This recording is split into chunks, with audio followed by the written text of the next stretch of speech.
दोस्तों, चंद्रयान 3 के लॉन्चिंग के पहले चांद को लेकर एक ऐसी खबर आ रही है जिसे सुनने के बाद हर कोई दंग है। नासा को चांद की एक तस्वीर मिली है जिसे देखने के बाद नासा के वैज्ञानिकों का दिमाग पूरी तरह से चकरा गया है। आखिर ये कौन सी चीज है, आखिर ये कैसे पॉसिबल हो सकता है। दोस्तों, नासा पूरी तरह से हिल गया है। अभी चंद्रयान 3 की खबर आई ही थी कि चंद्रयान 3 पूरी तरह से उड़ान भरने के लिए तैयार है। चंद्रयान 3 को LBM-3 रॉकेट में सेट कर दिया गया है। साथ ही साथ चंद्रयान 3 को लॉन्च पैड तक पहुंचा भी दिया गया है। बस उस डेट और समय का इंतजार है जब हमारा चंद्रयान 3 आसमान को चीरता हुआ चांद की जमीन पर उतरेगा। दोस्तों, जैसा कि आप सबको पता ही होगा, पहले बताया गया था कि चंद्रयान 3 को 13 जुलाई 2023 को लॉन्च किया जाएगा, लेकिन बाद में उस डेट को शिफ्ट कर दिया गया है। अब कंफर्म हो गया है कि चंद्रयान 3 को 14 जुलाई 2023 को लॉन्च किया जाएगा 2:30 पर। श्रीहरिकोटा के सतीश धवन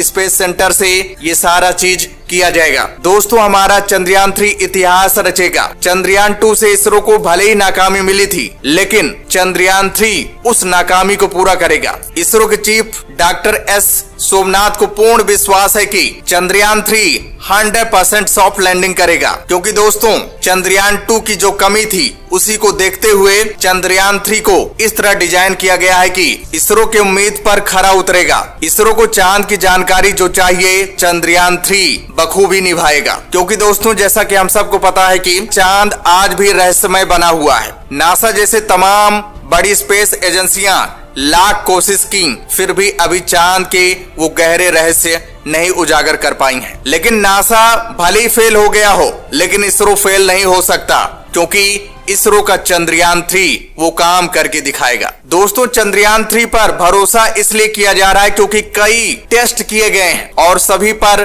चंद्रयान 3 खरा उतरा है। 1% का चूक होना नामुमकिन है, क्योंकि दोस्तों चंद्रयान 2 में एक इंजन लगाया गया था, वहीं चंद्रयान 3 में 2 इंजन लगाया गया है। अगर एक इंजन किसी कारण फेल हो जाता है तो दूसरा इंजन ऑटोमेटिक काम करने लगेगा। इस बार चंद्रयान 3 को इस तरह डिजाइन किया गया है कि तेज से तेज गति में भी लैंडर क्रैश नहीं करेगा। उसकी लैंडिंग वेलोसिटी को 2 मीटर पर सेकंड से बढ़ाकर 3 मीटर पर सेकंड किया गया है। इसका मतलब यह है कि अगर लैंडर 3 मीटर पर सेकंड की रफ्तार से भी चांद की सतह पर उतरा तो क्रैश नहीं होगा या उसके पहिए पर कोई असर नहीं पड़ेगा। साथ ही साथ चंद्रयान 3 में 4 थ्रस्टर इंजन लगाए गए हैं, जो कि चंद्रयान 3 को पूरा ताकत देंगे। अब तो दोस्तों 14 जुलाई को ये दूध का दूध पानी का पानी हो जाएगा कि हमारा चंद्रयान 3 किस तरह काम करेगा और कितना पावरफुल है, और चंद्रयान 3 चांद की जमीन पर सॉफ्ट लैंडिंग कर पाएगा या हार्ड लैंडिंग कर पाएगा। देखा जाए तो दोस्तों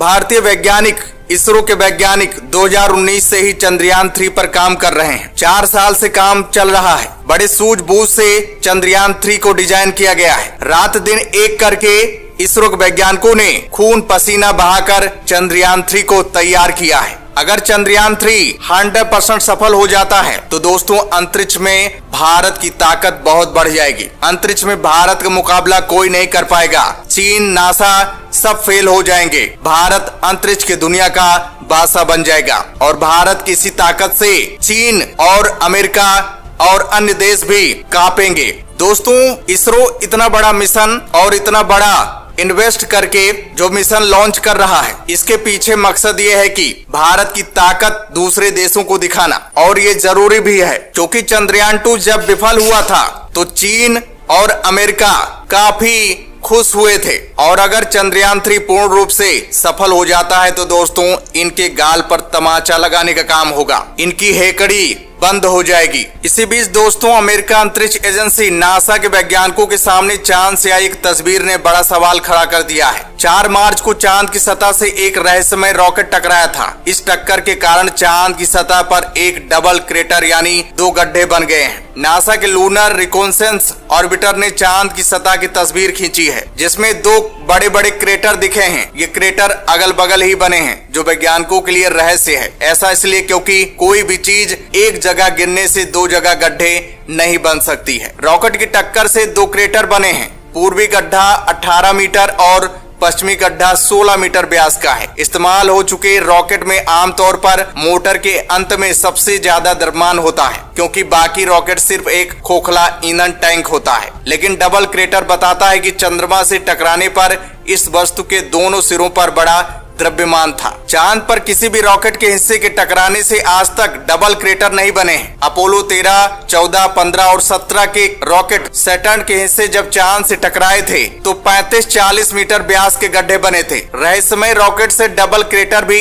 इन्हीं गड्ढों के पास बने हैं। ये रॉकेट कहां से आया, इसके बारे में कोई सटीक जानकारी नहीं है, क्योंकि कोई भी एजेंसी अंतरिक्ष मलबे को ट्रैक नहीं करती है। नासा को लगा हो सकता है कि चीन का ये रॉकेट हो, लेकिन जब चीन से बात की गई तो चीन ने साफ साफ मना कर दिया कि ये हमारा रॉकेट नहीं है। उसके बाद स्पेस एक्स के बारे में भी जानकारी हासिल की गई तो बताया गया कि स्पेस एक्स का भी ये रॉकेट नहीं है। फिर आखिर ये रॉकेट किसका है? रॉकेट टकराने से एक गड्ढे बन सकते हैं, लेकिन ये दूसरा गड्ढा कहां से आया रॉकेट? दोस्तों, वैज्ञानिकों को लग रहा है कि क्या किसी दूसरे ग्रह पर भी कोई रह रहा है हमारी ही तरह।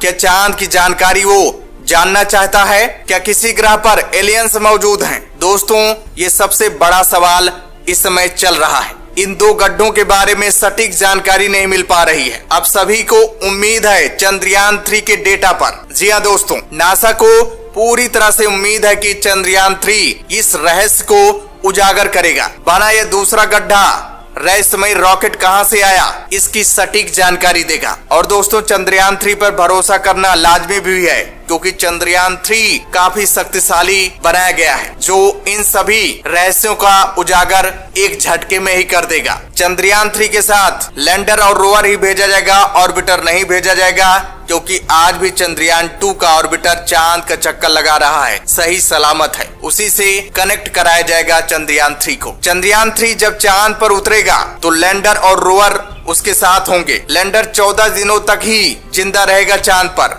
लैंडर का सिर्फ और सिर्फ काम है चांद पर रोवर को उतारना।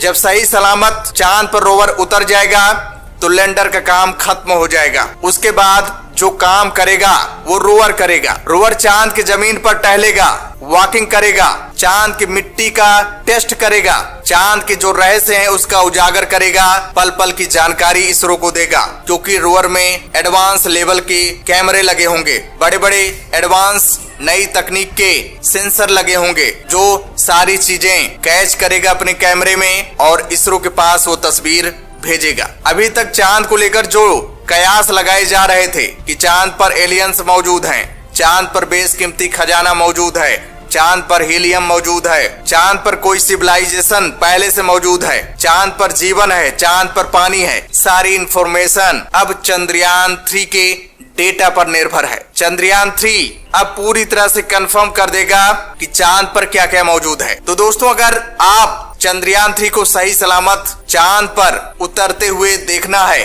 तो दोस्तों वीडियो को लाइक करिएगा और कमेंट्स बॉक्स में जय हिंद लिखना मत भूलिएगा। तो दोस्तों, जय हिंद, जय भारत।